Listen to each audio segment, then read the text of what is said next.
Hello বন্ধুরা, অর্পিতাস কিচেনে তোমাদের সকলকে স্বাগত।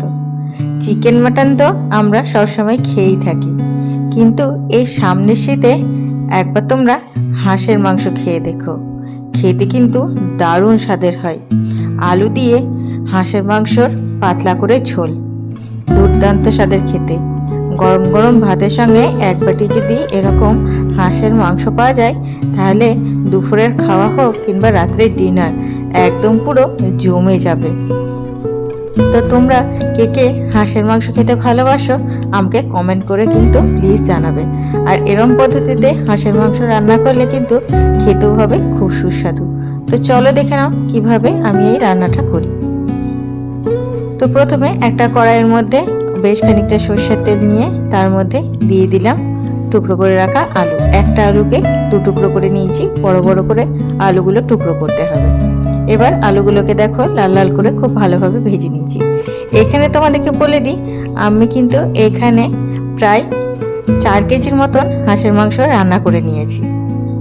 এরপরে দেখো আলুগুলো ভাজা হয়ে গেলে ওই তেলের মধ্যে দিয়ে দেবো শুকনো লঙ্কা, গোটা জিরে, গোটা গরম মশলা আর তেজপাতা ফোড়ন।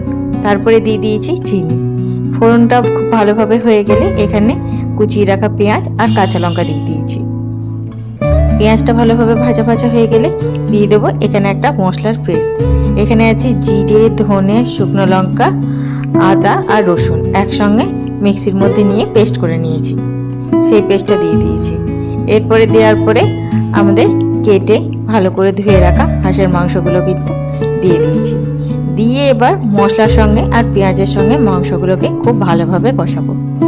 আমি এখানে আর একটা কথা বলে দিই, হাঁসের মাংসর কিন্তু যে স্কিনটা হয় কিংবা চামড়াটা হয় সেটা যদি থাকে সেটার সঙ্গে খেতে কিন্তু একটু বেশি ভালো লাগে।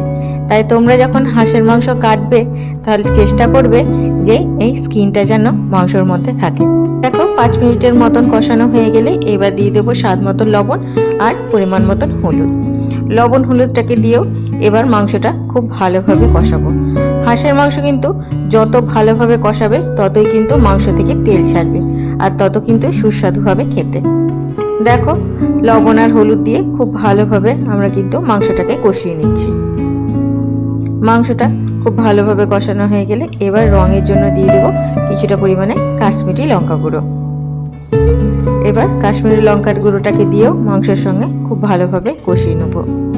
এই যে বললাম, মাংস তোমরা যত কষাবে তত কিন্তু মাংসের স্বাদ দ্বিগুণ হবে।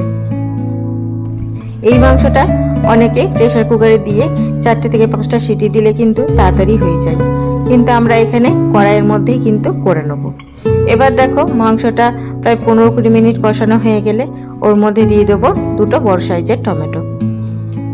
টমেটোগুলো কুচিয়ে নিয়ে আমরা মাংসর মধ্যে দিয়ে আবারও মাংসটাকে খুব ভালোভাবে কষিয়ে নিয়েছি। দেখো মাংস কষাতে কষাতে কিন্তু এখানে খুব ভালোভাবে মাংসর মধ্যে কিন্তু তেলটা ছেড়ে দিয়েছে।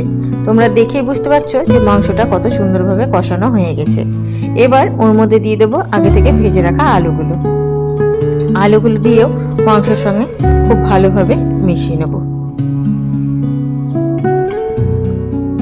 মাংস আর আলুগুলো খুব ভালোভাবে মেশানো হয়ে গেলে এবার ওর মধ্যে দিয়ে দেবো পরিমাণ মতন জল।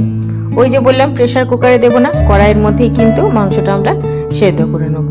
প্রায় আধ ঘন্টার মতন হাই আছে ফুটিয়ে নিলে কিন্তু মাংসটা সেদ্ধ হয়ে যাবে। আর দেখো এখানে হাঁসের মধ্যে কিন্তু এই 2টো ডিম থাকে, যে কোনো হাঁসেই থাকে। প্রথমে দিয়ে দিলে কিন্তু গলে যায়, তার জন্য ঝোল যখন ফুটে যাবে সেই টাইমে দিতে হবে।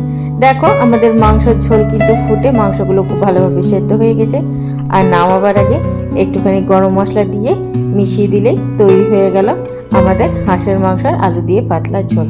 তাহলে দেখলে তো কত সহজে, কত অল্প উপকরণ দিয়ে আমাদের এই হাঁসের মাংস রান্না হয়ে গেল।